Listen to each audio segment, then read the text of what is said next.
Welcome everyone. We will be getting started here momentarily. Just want to make sure that everything is working.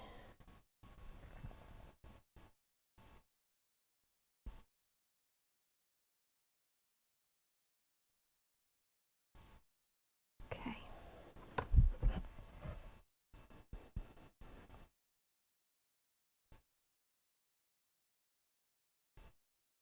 This changes everything we know about tinnitus.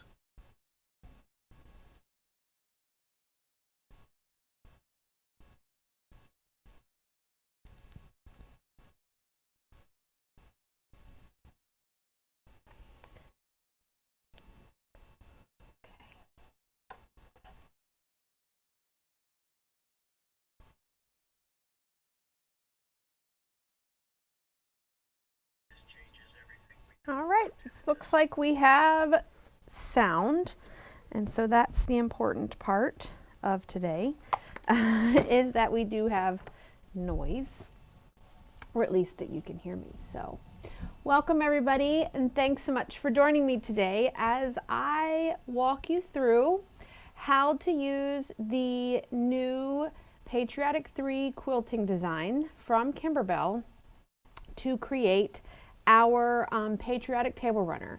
Now, in the comments below, as well as in the chat, as well as in the edit description of this video, you will find the links to the pattern that you can download from Kimberbell for free, as well as the link to the embroidered quilt design that we're using for this particular pattern. We also have a few kits remaining to make the project as you see here in the pictures. So let's not waste any exciting time and get started with creating our runner. So there are a few things that I want to chat about before we get started, and we're going to kind of work our way through, and I do have a little advanced section later down the road after I show you the way to do the quilting in the hoop. I have just another alternative way of doing it as well, because you know I just can't do things the regular way all the time. So before you do any cutting, the cutting, you want to apply a fusible woven to the wrong side of your fabric. Now this is going to be, you know, completely optional, but the purpose of that fusible woven is to provide kind of like an additional layer of stabilizer so that you can prevent any puckering. Now if you've already cut, not a big deal. You can go ahead and cut yourself some strips and apply it to the back of your fabrics.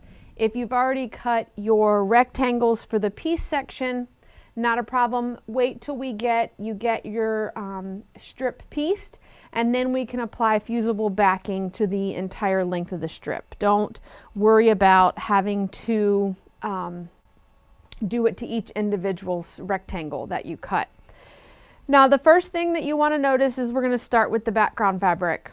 So with the background fabric in the cutting instructions, you need 3 4-inch pieces by 60 inches in length. So big note, 60 inches.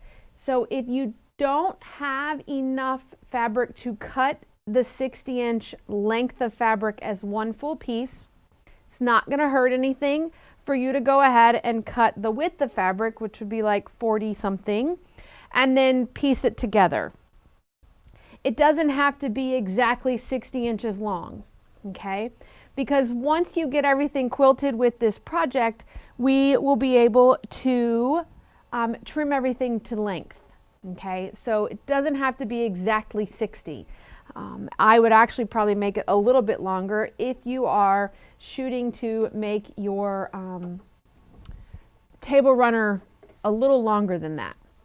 Now in Kimberbell, they always tell you that if you're going to quilt your border in the hoop, that you should cut it at least 2 inches longer than the required length. That way you kind of have a little extra in case you have a little shrinkage in all of the quilting that you put into your border fabric. So much rather it be longer than short at the end of it.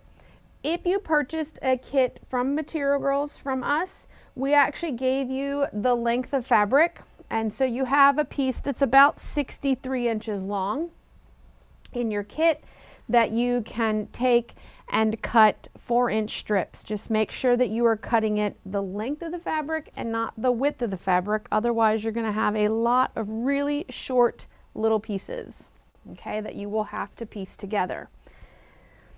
Now, after you get your background, we have some of our pieced fabrics that we need to cut. Now you'll see in this image here that we have 3 little red stars. Those 3 red stars are against 3 pieces of fabric that are somewhat directional, okay? In the image, you can see that the stripes of that wavy stripe and the other little pink stripe go basically left to right.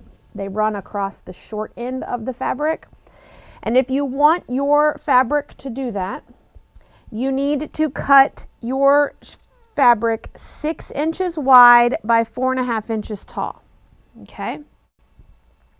We did not do that.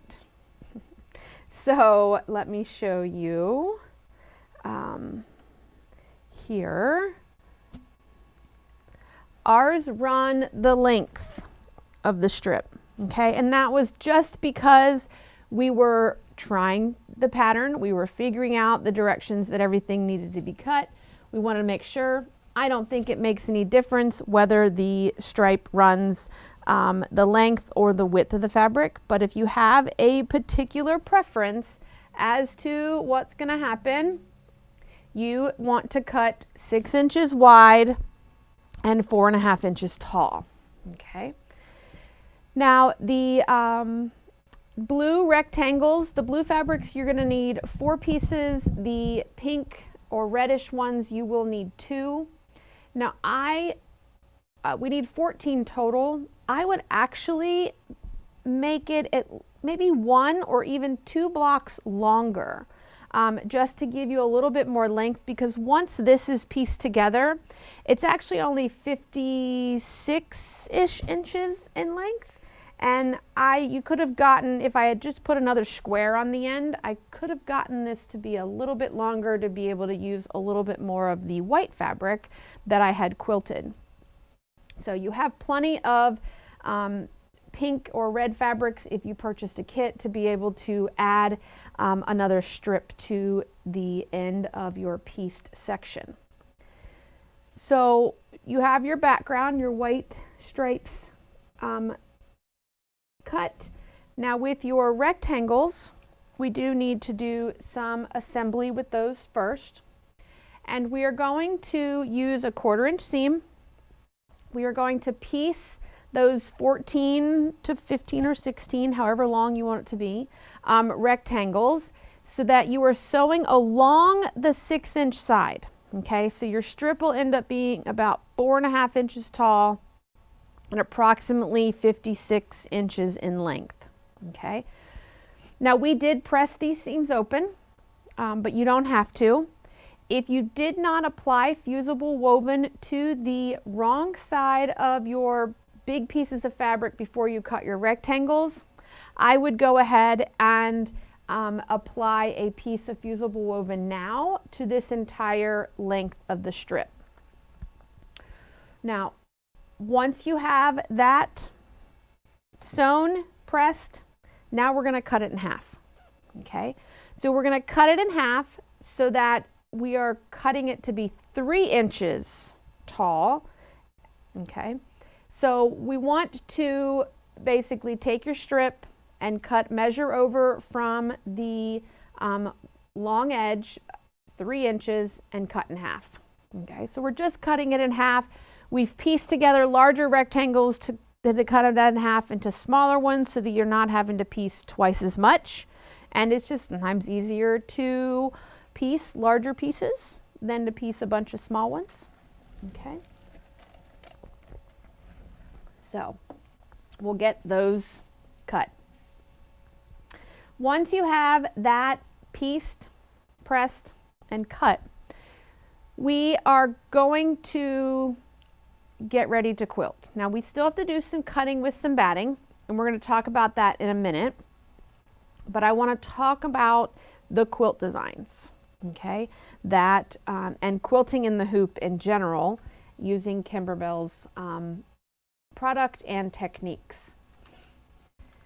So we're going to talk about this. And in the world of Kimberbell, we have quite a few choices of designs. We've also got a lot of different ways that we can do the quilting in the embroidery hoop.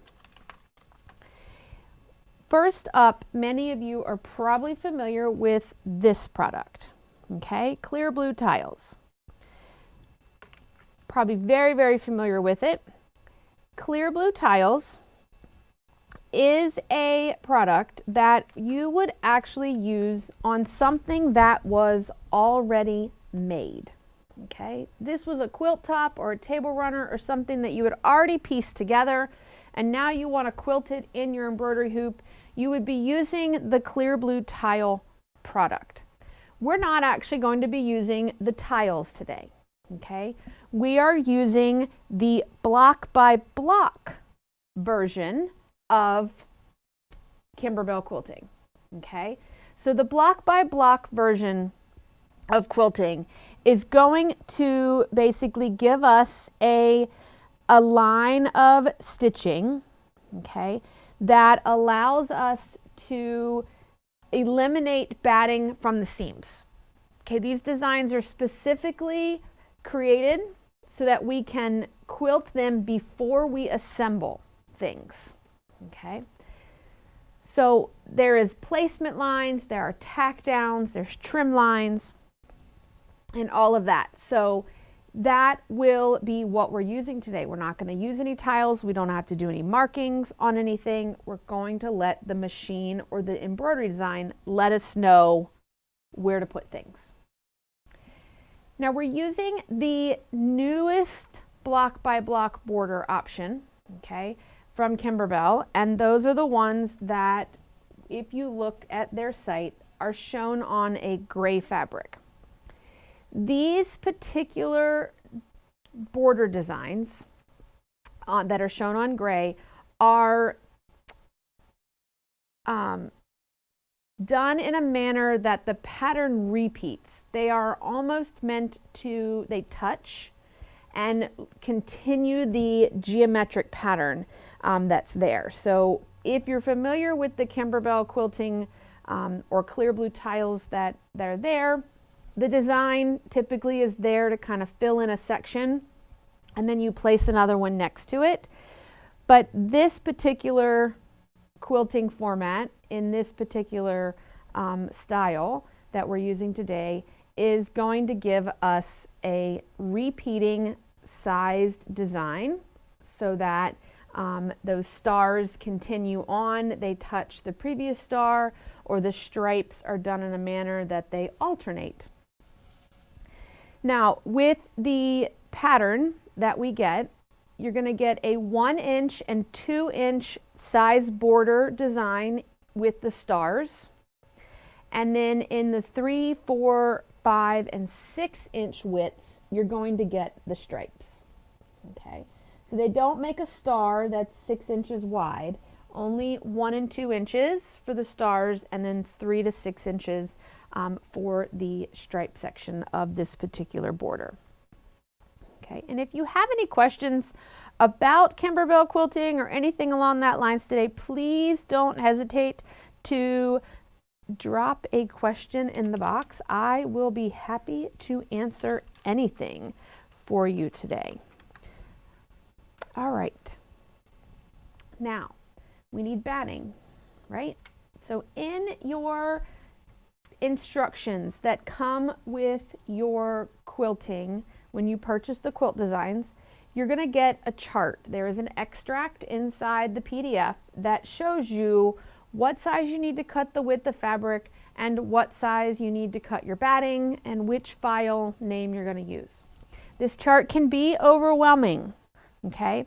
And we don't want it to be. It's a lot. You just need to start one place. And the first place we need to start as is we cut those strips 4 inches, okay?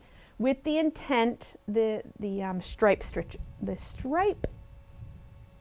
white fabric was cut 4 inches wide, okay?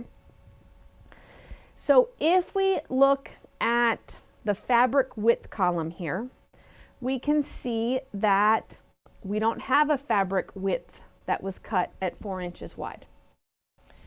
The next size down would be 3.5. And in the instructions, they tell us that we're going to be using a 3-inch file. We've cut the fabric wider than what we needed so that we have room to trim down. Okay. So I have cut our fabric at 4 inches wide. Okay. And we are then going to use a 3-inch file. So if you look at the chart where it goes over to finished widths, okay, these are the 4 options that we can use to use that stripe design. From these 4 options, you need to pick the one that fits your hoop. If you can't do anything larger than a 7-inch length, then you would be using the 3x7 design. If you have a hoop that can do 14 inches in length, you could do the 3x14. It doesn't matter, any one of these particular size files you can use. The only difference is the number of hoopings you're going to need to use to reach the full length of your fabric. Okay? When we created the sample, we used the 3x12 because that was evenly divisible into 60. So we went with 3x12 versus going right to the 3x14 and then having to either stitch more than what we needed in the last hooping or switch to another size. So a lot of times, if I have the ability to do all of these hoop sizes, I'm going to find the one that just does it for me evenly all the way down. And then we're going to do the same concept for the star design. And in the pattern instructions, they tell us that you're going to use the 2-inch file for the star design. So we're going to look at that same chart. I'm going to find the 2-inch designs. Again, we have 2x7, by 10, by 12, and by 14. I'm going to choose whatever one of those is going to fit my fabric or fit my hoop. Okay, and then pick that size. Once you've determined that size, I am then going to look over to my batting. And this is going to tell me exactly what size to cut some rectangles of batting to. Now, I do have a little advanced section that I will talk about after I demonstrate the original way that we quilt in the hoop. So in the advanced section, I don't cut my batting to rectangles. But I would suggest that you, if this is your first time doing this, to cut your batting into rectangles. And again, you're going to need a piece of batting for every single hooping. Okay? Now, today, for time purposes, so that I don't have you here all day long, we're going to do the star file, and I'm going to do the 7-inch length. So I'm going to use the 2x7 design for the star file, which tells me that I'm going to need to cut a 2.5 by 8-inch piece of batting. Okay. So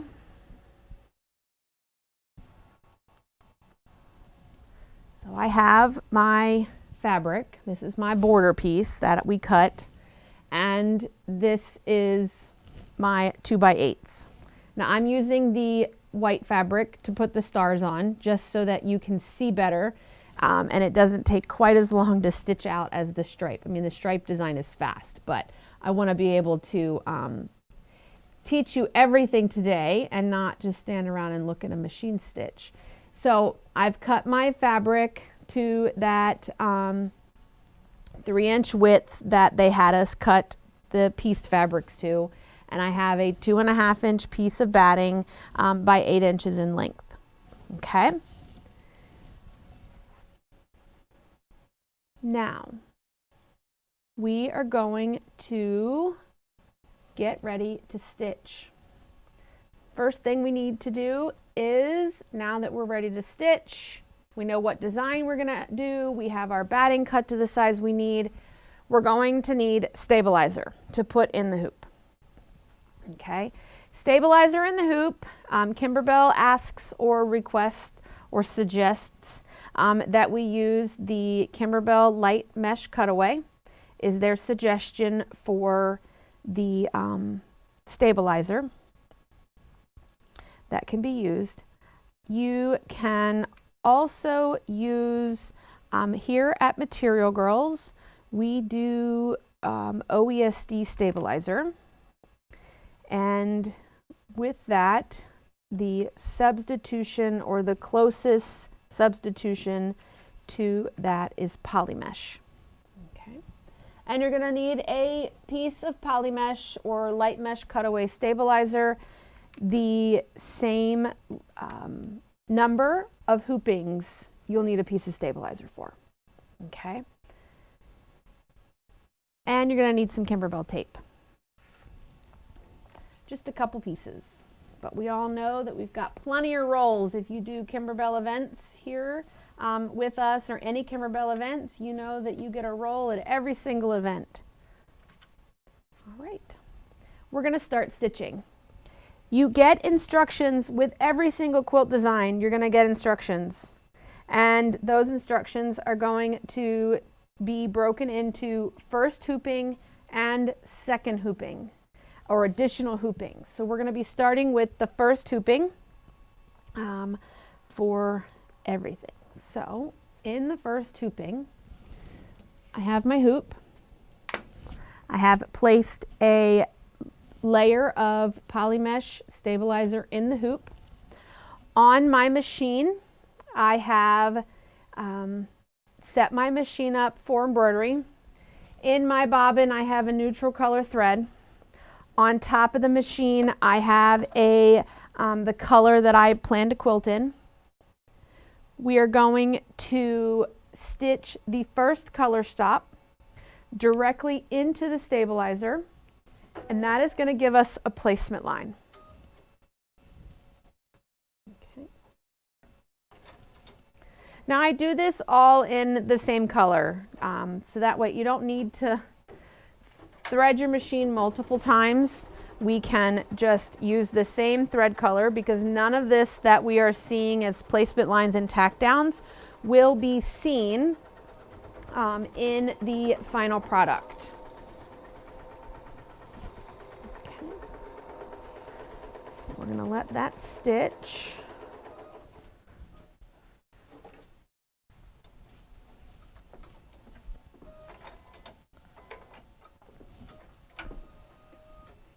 So now we have our placement line. We're going to take our piece of batting. Now batting can be a variety of things. We can use the Kimberbell project batting if you wanted, or we carry here at Material Girls another product as well as the Kimberbell's project batting. It's called embroidery batting. What is unique about these particular battings is they actually contain a layer of stabilizer in them to help, to help your embroidery design not pucker, but also to keep it from being overly stretchy and things like that. So we're going to take and place that piece of batting, completely covering that entire placement line.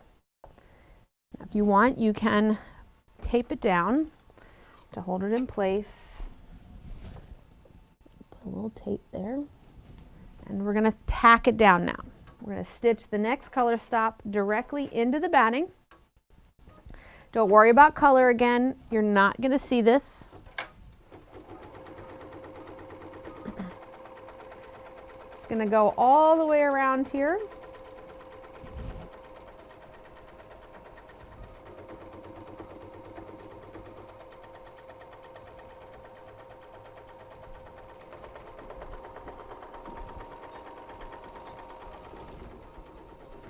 Actually going to go around this twice. This is going to make sure that we are really secure, locked into place, and help us be able to cut as close as we can to that stitching line. Okay, and if you accidentally cut a thread or two, it's okay.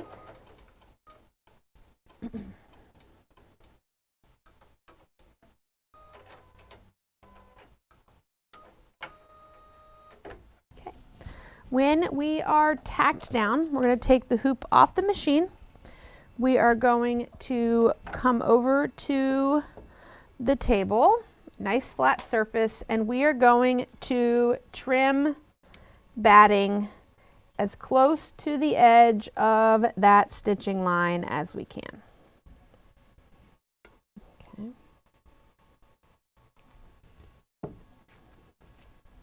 I do find when I am trimming that if I kind of hold what I'm cutting off, now it's hard with batting because it stretches a little bit. If I kind of hold it taut, I can, it kind of cuts closer and easier.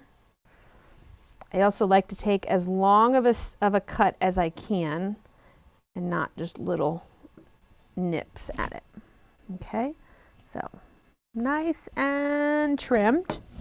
We're going to go back to the machine. Here.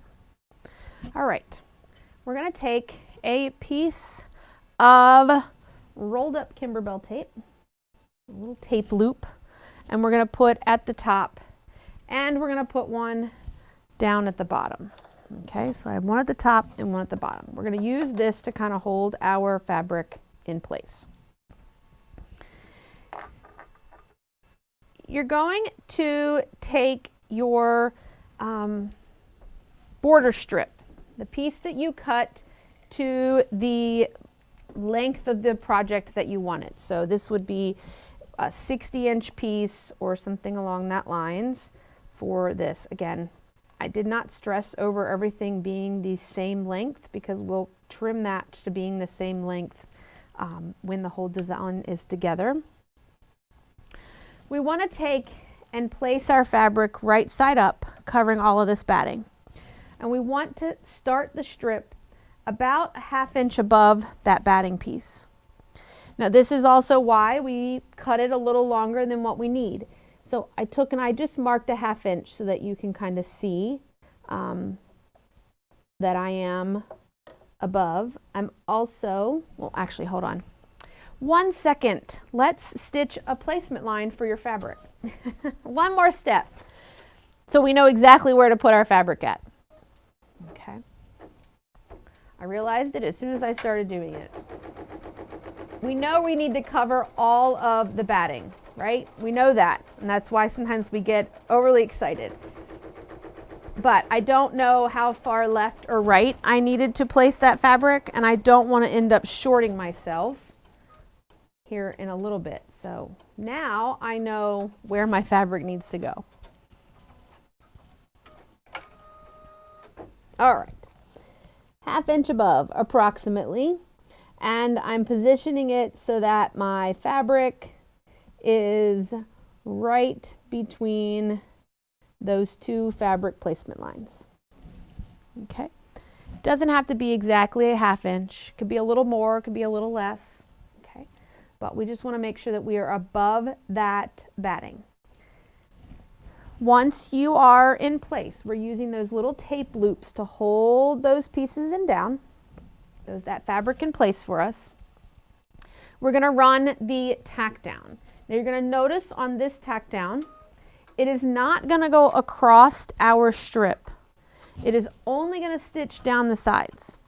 And this stitching down the side is not, it's going to get caught in the seam allowance. So you don't think, oh my goodness, I'm going to have to rip all of this stitching out. This is within the 1/4 of an inch seam, and it is not going to be seen at all. Okay. Now when I do this, I have a tendency to kind of keep my hand on my fabric and just kind of make sure that it stays taut and smooth all the way around. Okay. Now our fabric is tacked in place. Okay. Now we're ready to quilt. So we're going to run the quilt design. Now if you were using neutral thread and now want to switch over to your quilt color, you can. I'm going to run the quilt design. And just note, on this particular piece of fabric in your kit, you're not stitching stars. You will be stitching the stripe design. I'm just doing it this way, one, so that you could see it, and two, I chose the faster design.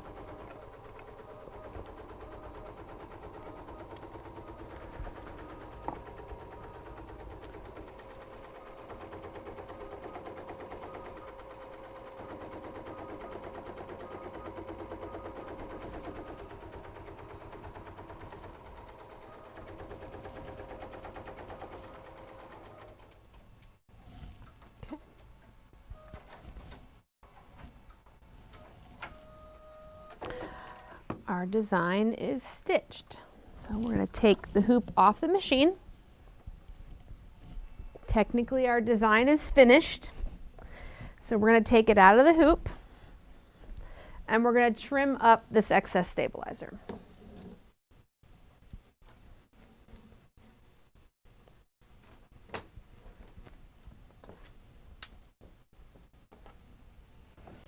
So I'm just going to take my ruler and rotary cutter, put it right at the edge. I'm not cutting any fabric. I'm only cutting off the stabilizer. You could take a pair of scissors here too as well if you want.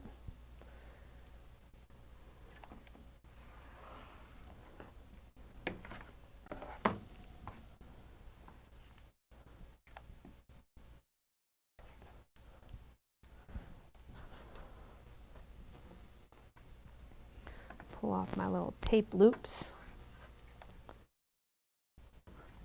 Okay. There is our quilt design. Okay. Now we're going to repeat this whole process. The additional hoopings, everything is going to go the same. Whether you were doing 2 hoopings or 15 hoopings, this is all going to happen to be the same. So once you do number 1, hooping number 2, again, piece of poly mesh or light mesh cutaway in the hoop.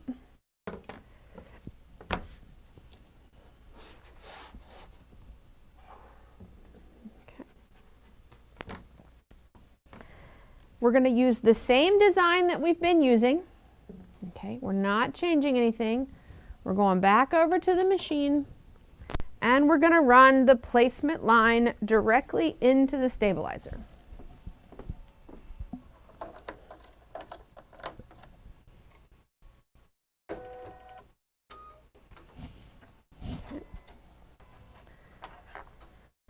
Nothing is going to change for the first half of this particular quilting.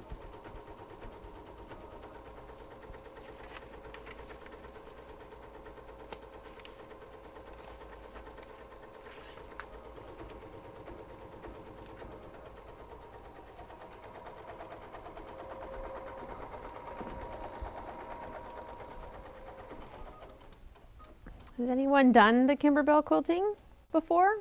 Clear blue tiles or in the hoop. This in the hoop technique is used a lot in her quilts and projects, table toppers, things along that line so that you can do your quilting before you embroider. Placement line for batting is done. We're going to place our batting completely covering that placement line. Now we're going to tack our batting down.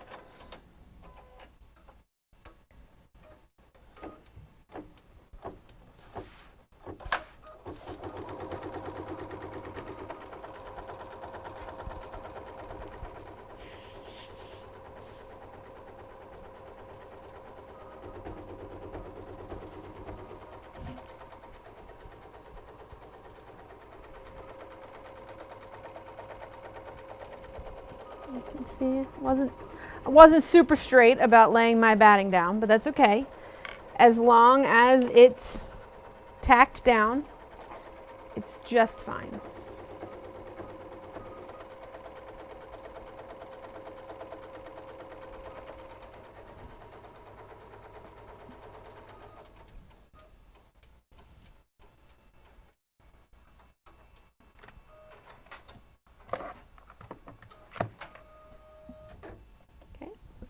Loop off the machine,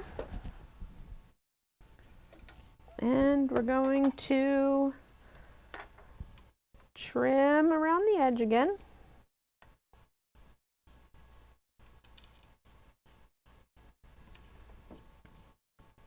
And I'm not going to forget to do it this time.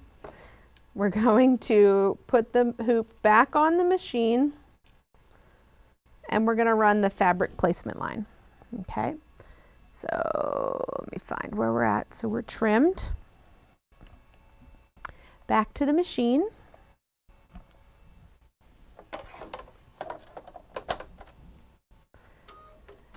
Run the fabric placement line.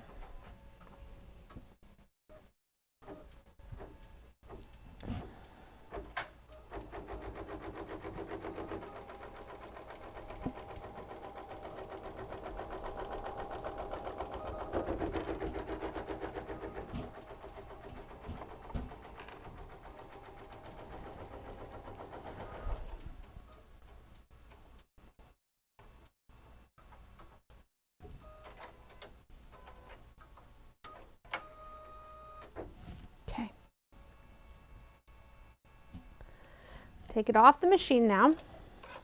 And this is where we need our piece that we just hooped, or we just quilted. So we're going to fold this in half right where the batting ends. Okay. So we want the wrong side of what we just quilted up here. I'm going to put my little loops of Kimberbell tape at the top and the bottom.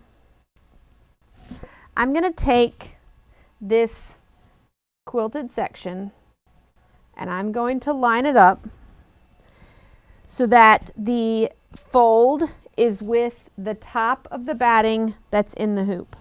Okay, and my fabric is between that fabric placement line. Okay, so my fold is right at the top of the batting that's tacked down in the hoop. My fabric is in between that placement line right there. Okay, and I'm going to stick it all down to my tape. You can kind of feel up here. Your battings should basically butt right next to each other. You should not feel a space between it. So if you need to, kind of readjust, you want to feel no gap in the batting right here where the two pieces of batting are joining. And we're going to make sure that that is nice and not super taut, but you don't want it to be wrinkly. We're going to take this back over to the machine and we're going to run the fabric tack downs.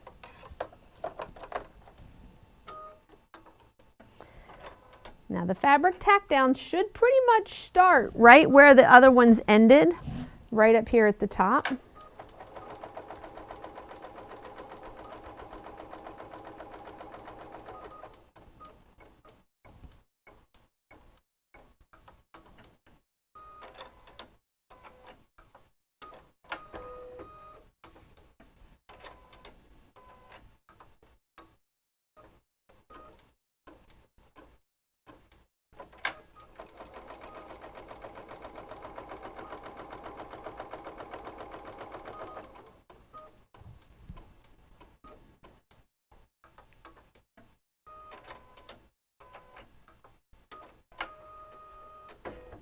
Okay, and then after I'm pretty good with those matching points that are there, so that you can kind of see, there's where the new hooping started and the previous hooping ended. Okay, So they're pretty lined up. I'm pretty good with it. We're going to run the quilt design. And the quilt design is going to match right to that previous star.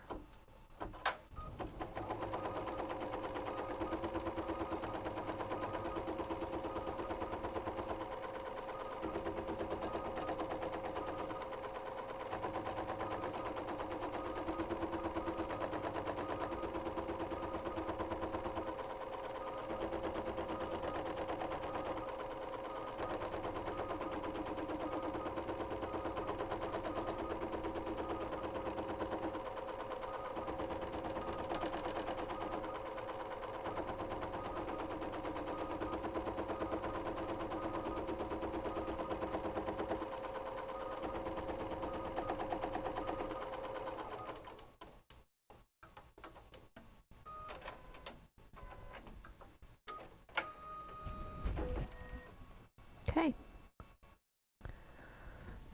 Take that off the machine, just like that. Let's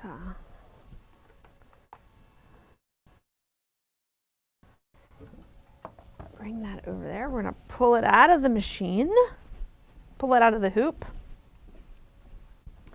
And you would repeat this. If we were going to continue quilting the full length, we would do this how many ever times, that second hooping technique, over and over and over until you achieved the length of what you wanted. Okay.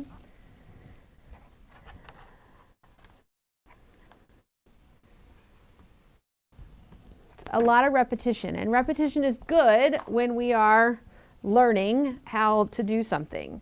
And so we have now trimming up the stabilizer, our piece that is quilted. Now, if you remember, we cut it a particular size and then they tell us to trim it down, okay?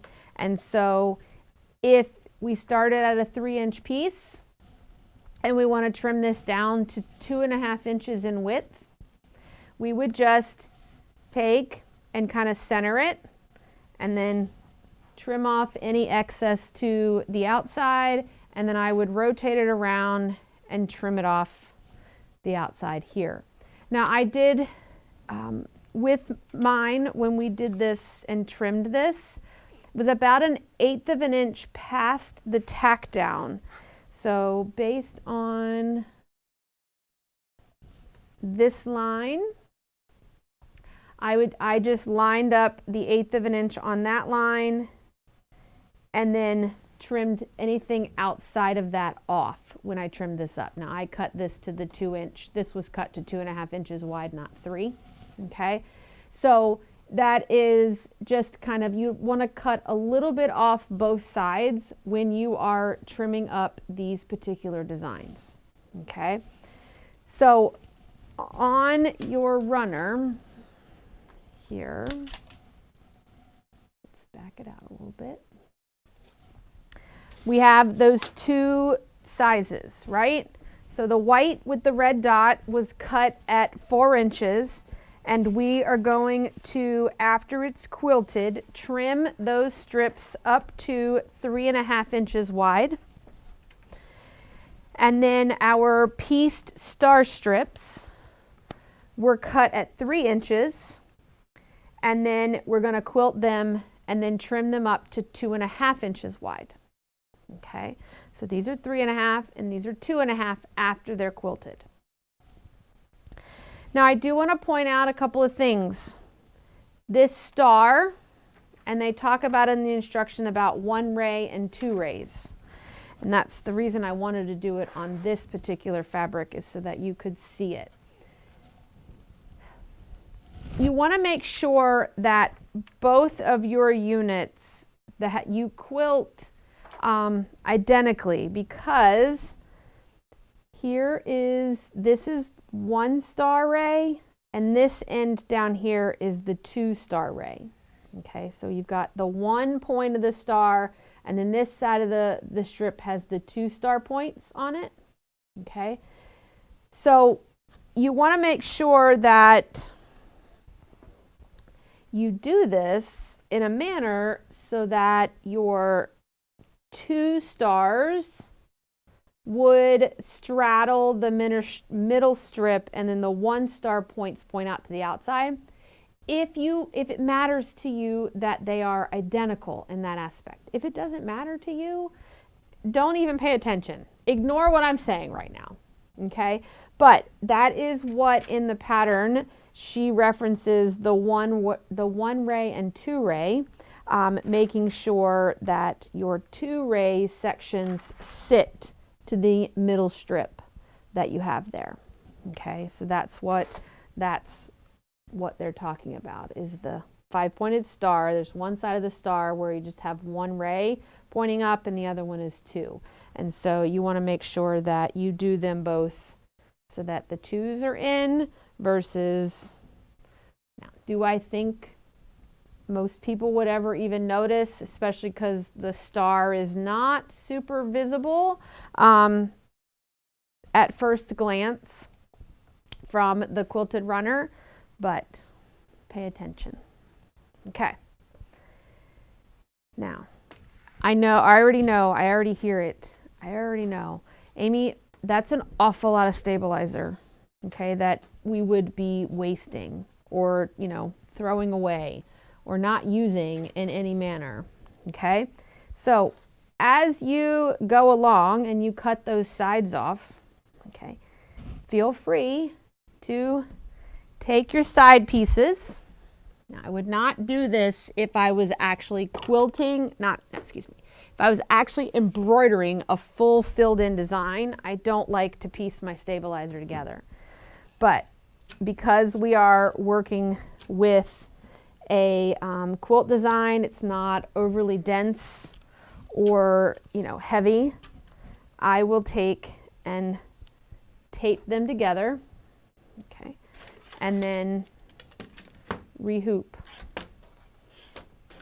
Now you need to be careful if you do this when the machine goes through to do its tack downs, where it does it directly into the stabilizer, that our foot doesn't get caught. I don't like to tape this whole piece because I don't want it caught in my quilt, but I will kind of just watch it as it embroiders to make sure that the foot doesn't get caught under here. And then we'll use the center section again for quilting on the next strip or things along that line, so that you can use up some of those pieces of poly mesh that came off of the sides of your particular project, which is why I would always I wouldn't take this 7-inch design and put it into my biggest hoop possible, because it is a lot of stabilizer that you're filling in that hoop with not really going to be embroidering in any of those particular areas. So it's also the reason that we like to embroider in the smallest hoop possible, not only to give it the best support and stability to your stitches, but to also help save on stabilizer. Okay. Now, I am going to show a little bit more of an advanced version of this. I am going to show you how to do this without having to cut batting rectangles. So I would cut a strip of batting the length of my particular project. Okay, so I have my fabric strip that I cut for the project, and I have a batting strip that matches it in length. In the width of the batting, I would cut it at the finished size of my border. So in the chart that we saw, okay, let me back it up here so that I can show you the chart. In the chart, so I'm working with the 2-inch finished design here. So in the chart, they told us to cut the batting at 2.5. I know that my border is going to finish at 2 inches, and I don't want batting in my border. right? So therefore, I am going to cut my border my batting 2 inches. So I have taken my batting is cut at 2 inches. Okay. So you can see he's 2 inches. My fabric is 2.5. And we are going to start the same way that we did on the first hooping in the other way. Okay. So we're going to run the placement line.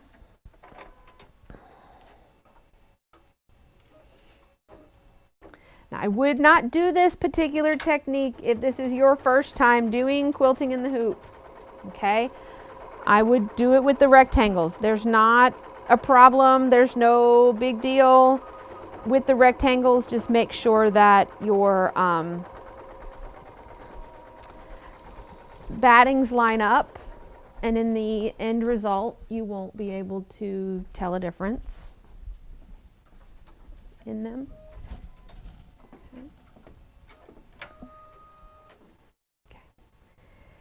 Now, I'm going to take my batting. I'm going to put my batting down, and it is going to just fit inside of that particular rectangle. Okay. I am going to bring it a little bit up above the top so that it holds in place, so that I've got something to, not holds in place, so I have some place to tape to hold it in place.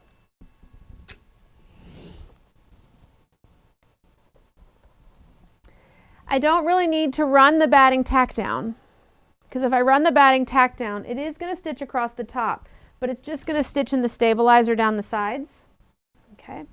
And it will come across the bottom, which is fine, but I'm going to take my little Kimberbell tape loop, and I'm going to put that at the bottom to hold my batting in place. So again, I'm going to line my batting up inside that rectangle, and then I am going to skip the second color stop on the machine. Okay, that second color stop is the tack down of the batting that I'm not going to do. I'm going to run the third color stop, which is going to run my fabric placement line. And when I run my fabric placement line, it will grab my batting for me.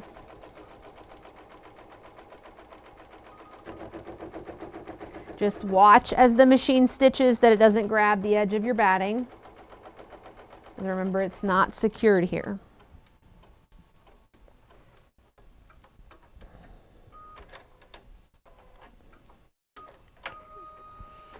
Again, this is the first hooping, just like we've done on any of the other ones. Nothing is changing.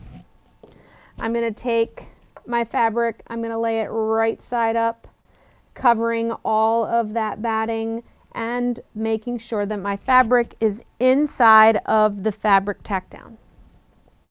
Okay, which we are, and we're going to tack it down.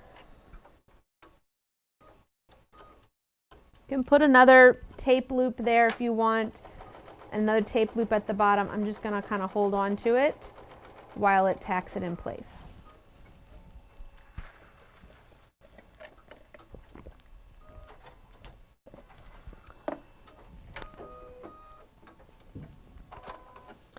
And then once it's tacked in place, we are going to quilt it.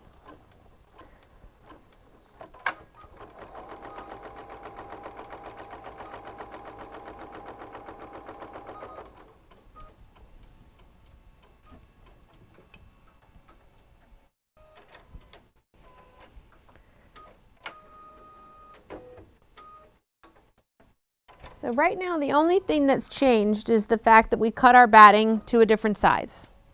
Okay.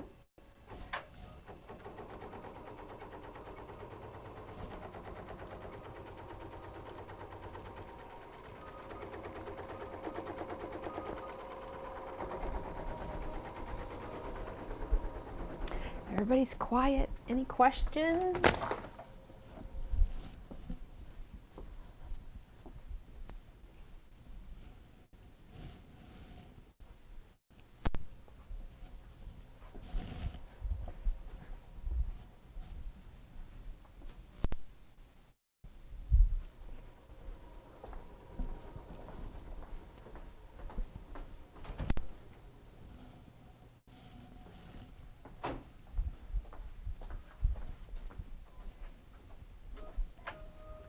Okay, we're quilted.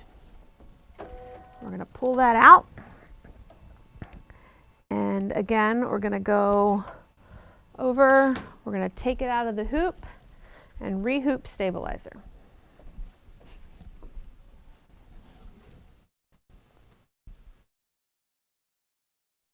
Back that up a little bit.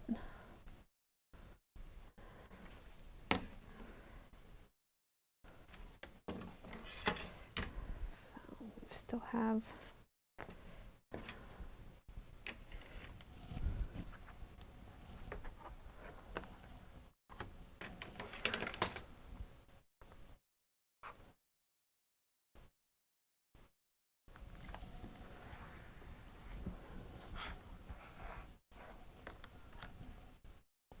I'm not trimming any fabric, I'm only trimming stabilizer.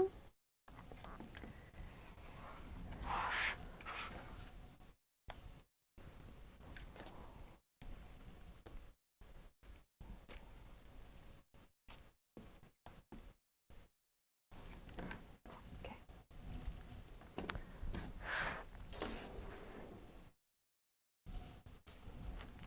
We're going to re-hoop.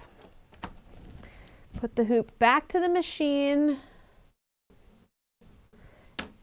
and run the placement line.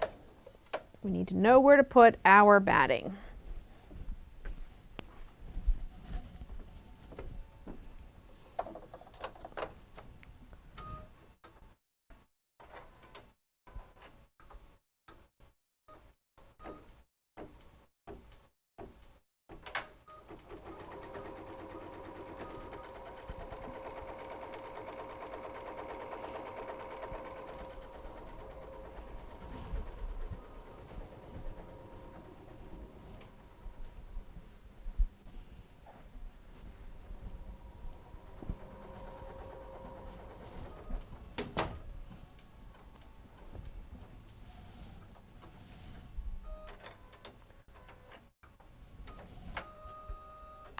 Okay, this is where things get different because again, we don't have a batting rectangle, we have our strip. So we're going to take, just like we did before, we're going to line up that tack down that happens right there and with the top of that particular rectangle. So there is that one there. We're going to line it up so that it matches inside the placement line.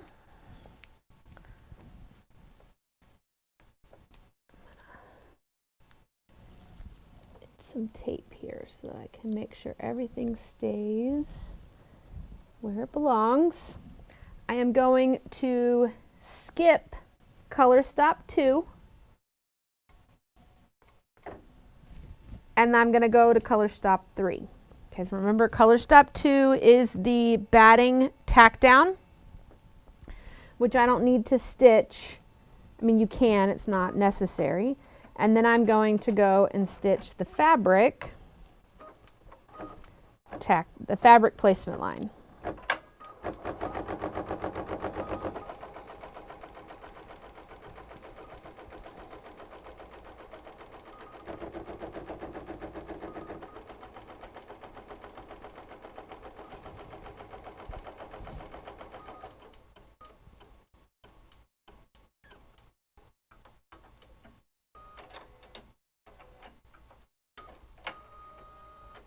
Now, if you were not super confident that you could get this to line up exactly where you wanted, you could run the batting placement line, skip color stop 2, and run the fabric placement line, and then place both of these at the same time.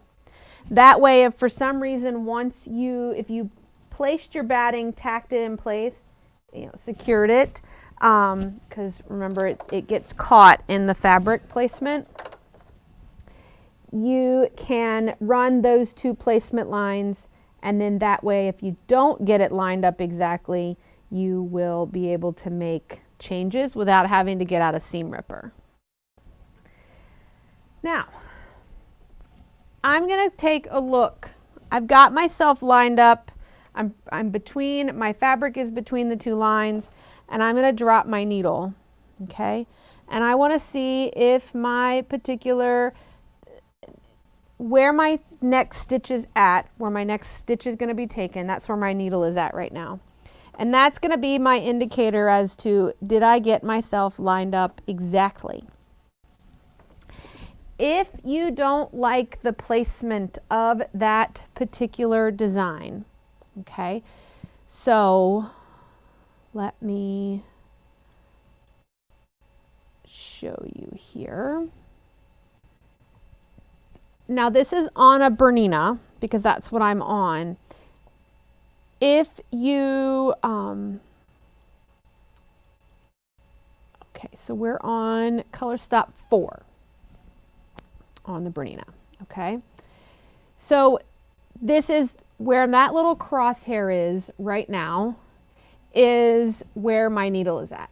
If I lower that and it does not line up with the end of the previous tack down, okay, that was stitched in the previous hoop, I can slightly move my hoop to make a better alignment.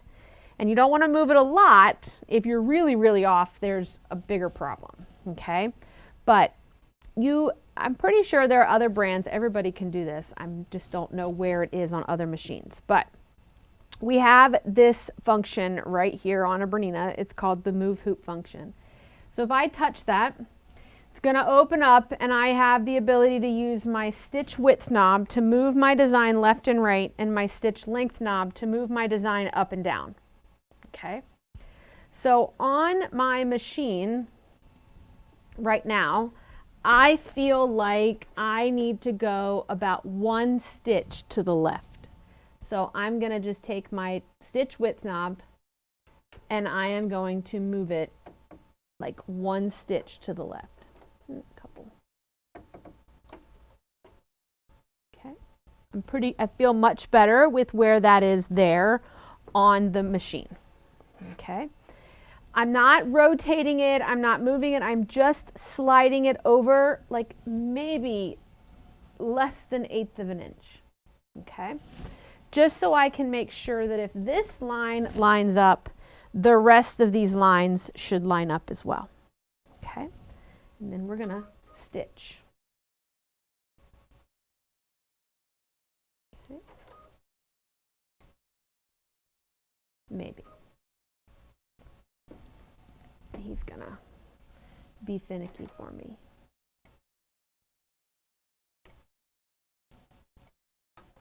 There we go.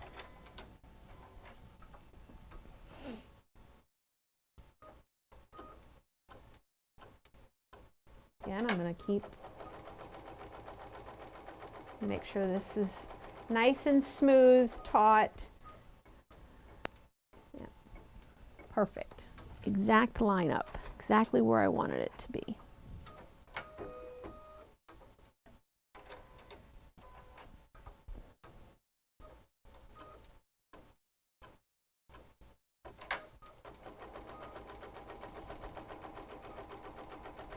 Gonna line up on this side. I'm pretty happy with that. Now the same thing's you could do the same thing if you're not overly worried about the tack downs matching. We can check the point here at the beginning of the star. You won't notice it so much in the stripes because the stripes don't touch, okay? There's a space between the alternating stripes. It's the star that when we come to the point of the star, that it should match the point of the previous star that is there, okay? And if it doesn't, we can again make those movements here. So if you didn't want to fine tune the movement at the tack down, you could wait till you got to the star stitching and verify that the point of that star matches the same point on the end of this star. And he needs to be moved down just a hair. All right, right there. The ends match perfect. Okay. And I can stitch my star knowing that the tips and the points are going to match identical.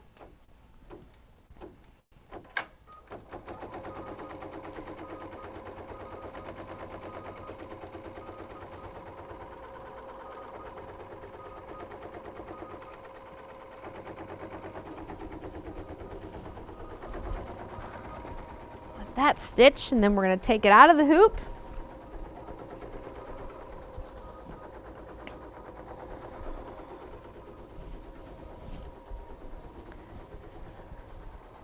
And we'll compare the two versions.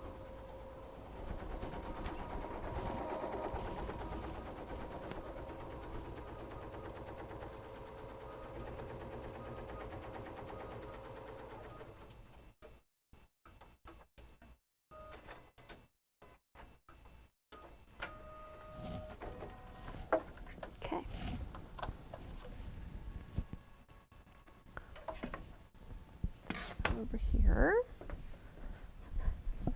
take our project out of the hoop.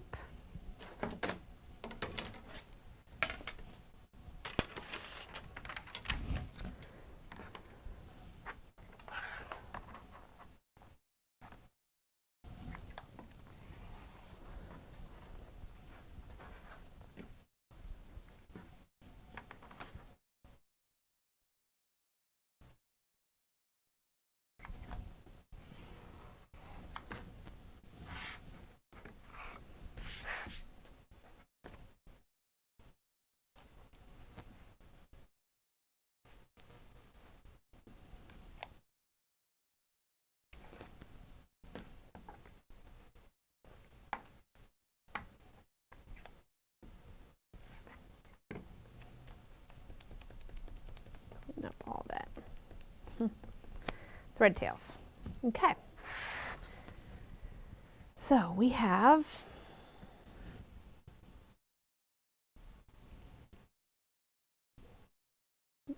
not what I wanted. Not, oh, there we go. Let's go back here. 1 second. Hit the wrong button. That's okay. Got to figure out that button. 1 minute.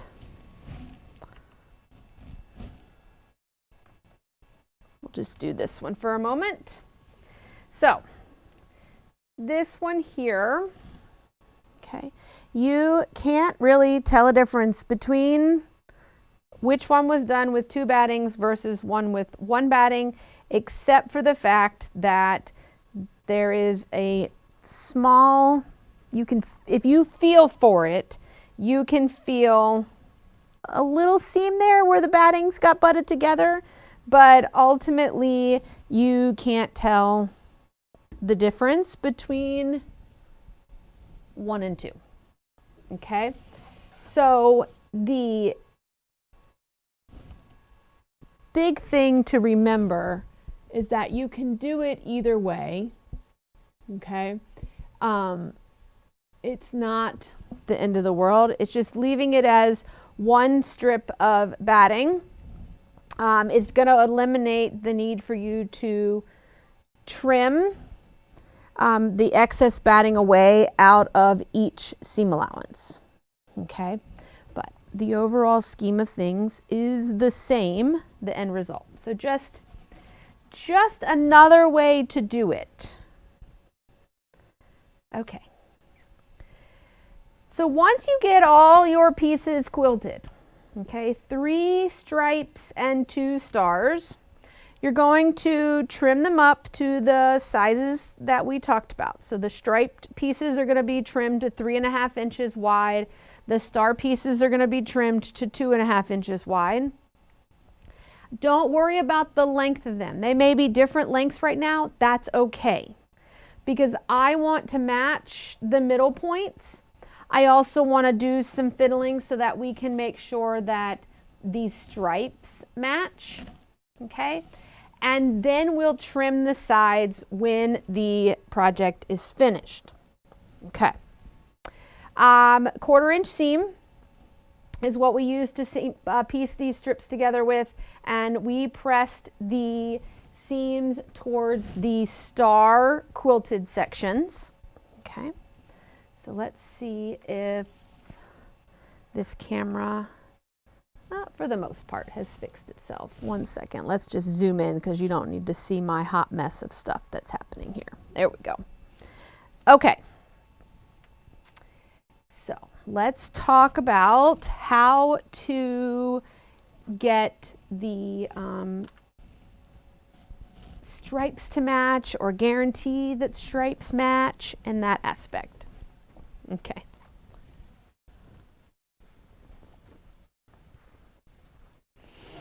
Okay, so I took my pieced unit, I folded it in half and kind of found the middle. This is the middle section on this piece section. Okay, so I just put a pin, so I had kind of the middle. I folded my stripe section in half.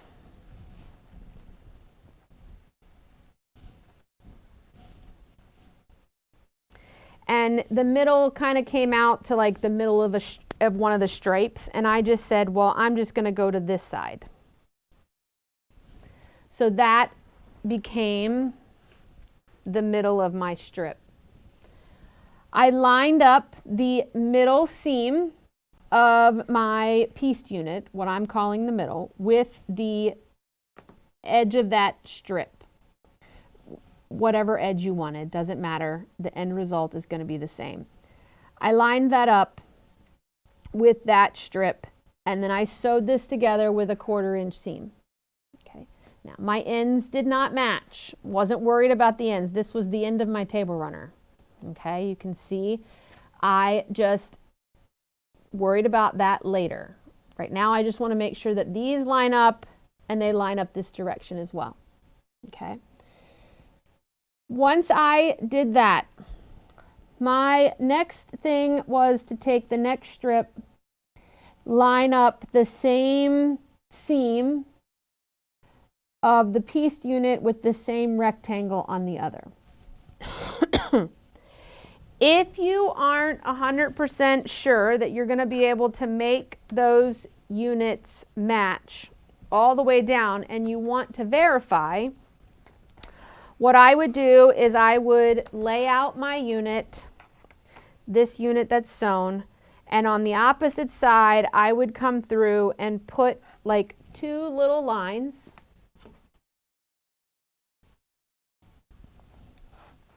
Okay. I put 2 little lines in the seam allowance. Okay. Then when I put this strip right sides together, I can verify that this stripe falls between that stripe. It falls in line with the stripe that's on the opposite side. Even though they don't exactly line up, like this one on this side. Let me back out a little bit so you can see. This one over here is about 1/8 of an inch off, but you know, in the grand scheme of things, it was fine for me. I just didn't want it to be like 1/2 inch off or anything along that lines. So I would then put this right sides together, match up my stripes with all my little indicators, and then press that seam towards this strip. And then again, repeat the process here with matching up a seam, and then matching up your stripes with the unit across from it. Okay, and that's going to kind of give you you know, a pretty symmetrical so that everything kind of visually lines up. Once you have all of that pieced and sewn together, I would, this was the end of my strip, the end of my runner, then I would come over and I would cut things off, okay, trim it all up even. I kind of went the same distance from this out, and it was pretty much, it was like 3/4 of an inch, so it's pretty much right at the end before the next unit. I wasn't overly worried about trying to make the star points to match.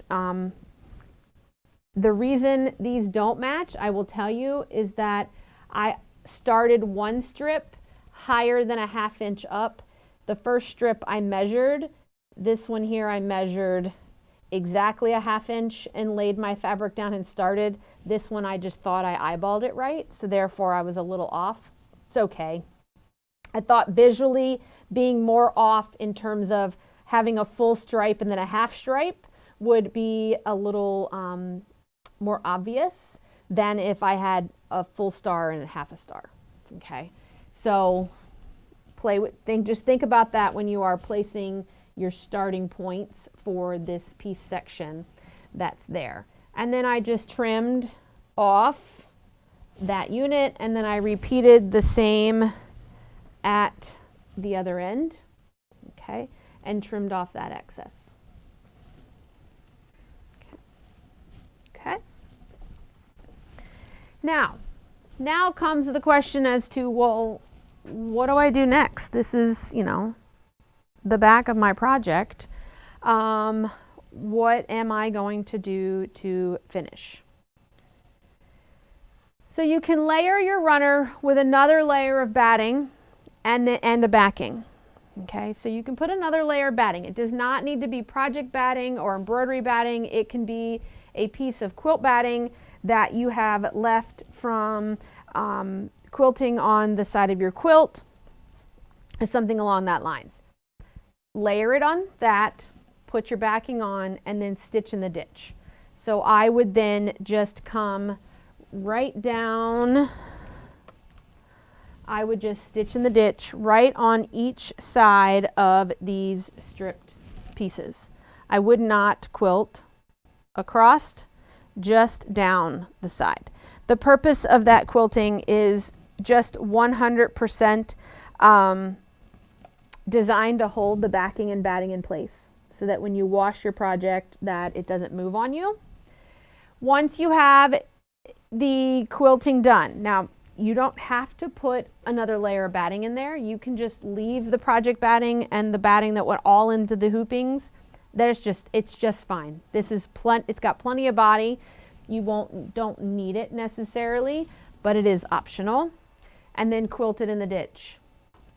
And then once you have your project quilted, you will then want to bind it.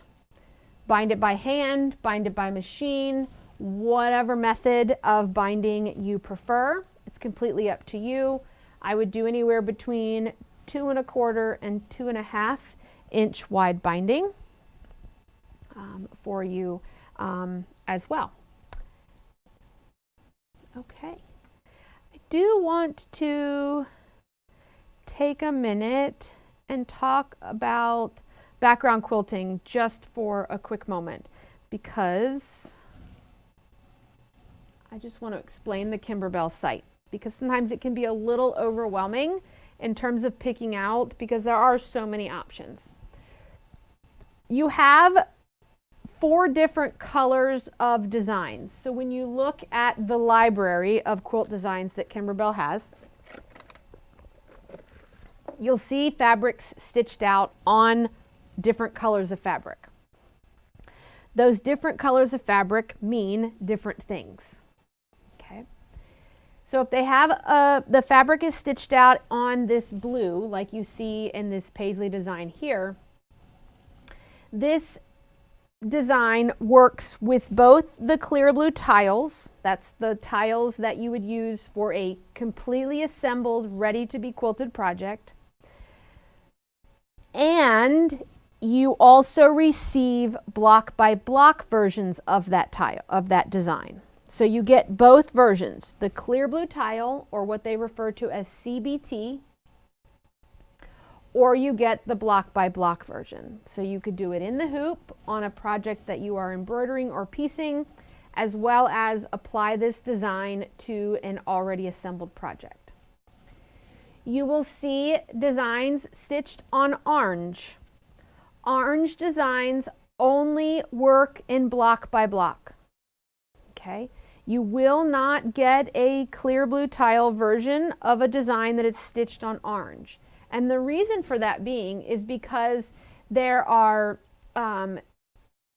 travel stitches in the design. There are going to be, mostly a lot of them are geometric, so they're not going to line up next to something as well. So for example, this particular design, if you were to try to do this in an edge-to-edge quilt version, okay, these are not going to line up the way that you think. There's going to be jump threads, travel stitches, all that kind of stuff. So just skipping all of the tack down and placement lines and things like that isn't going to work, because they're not designed to not have travel or things like that. So just a note. So orange means only block by block. So these are designs that you would use in background quilting on your embroidered projects, things like that. We have a black version. The dark gray or black fabric are borders that can be done in both the clear blue tile version and in block by block. Okay, and so for example, we'll look at this one. So these designs, they would be used to stitch a border, not designed to touch. Okay, because it's not continuous in terms of if you took this one 5x7 design and then put another one underneath of it, nothing in the top of the design is meant, let me see if I can get this to be bigger so that I can, no, I can't make it stop jumping. The top is not meant to come down and meet something on the top again. It doesn't repeat in that way. Okay, so that's the tiles that are on the dark gray fabric. They're just designs that are meant to fill a space. The designs that you see on the gray, like what we're using today, these are block by block borders. These borders are only going to work in a block by block format. They do not work with clear blue tiles, and they are meant to look and give you the appearance of being continuous. Okay, very much like the traditional edge-to-edge borders that you would get in a long arm quilted table topper, okay, or a long arm quilted quilt border. These are going to give you that same sort of concept. So, for example, this project here, this quilting design that runs down this border is multiple hoopings. You can't tell where one hooping was done and the next was joined in unless you feel for the seam of batting. Okay, and so right here is where that batting was. So this was one hooping and then this was the next hooping, but you can't tell where one ended and one began because they were meant to join. Okay, and then the same with the sashing block. You can't, there is the seam is right here, and so where one ends the next one begins, and it's continuous. Okay, and the same goes for this particular border. We've got words that run down the side of this border. There's a quilt design that I matched the threads so well to, you can't even see on here. And then all the quilt designs that you see happening in the background behind the embroideries, that is block by block. So we do the quilting first, and then we put the embroidery design on top. Okay. Well, I look forward and hope that you will, this helped understand a little bit more about the quilting process. I know in chatting with some people the last couple of days, there were some questions about the instructions. Talk about, on the cutting instructions, there's a note to cut things larger than what, grab it here, it says, if quilting blocks in the hoop, cut each block larger than the fabric size noted. After quilting, square up to block size listed. The blocks that they cut there worked fine. I wouldn't cut them any larger. Then your math doesn't quite work out that way, but you can, they've already rounded up, because remember, they had you cut these at 4 inches and we're only quilting with the 3.5 inch file. So they are already larger than what they want. And we've already, in length, you want to add a couple of inches if you specifically wanted your runner to be 60 inches. I would probably cut yourself a strip that was closer to 62, 63, 64 inches. That way, once you were done quilting, if there was any shrinkage that happened because of the quilting, you still have 60 usable inches available for you. Okay? But I hope that you will, if you're working along, you're going to work on this project, you will take a moment and when you are all finished to share your projects with us. I would love to see them all. And if you have any questions while you are working on this or something doesn't make sense, please feel free to reach out to us via email, and I will get back to you with answers, or you can text us if you have the the store text phone number, and we will be happy to answer your questions as well. I hope everyone has a great day and has a chance to get their runner finished so that they are ready to celebrate the patriotic season. Thank you, everyone.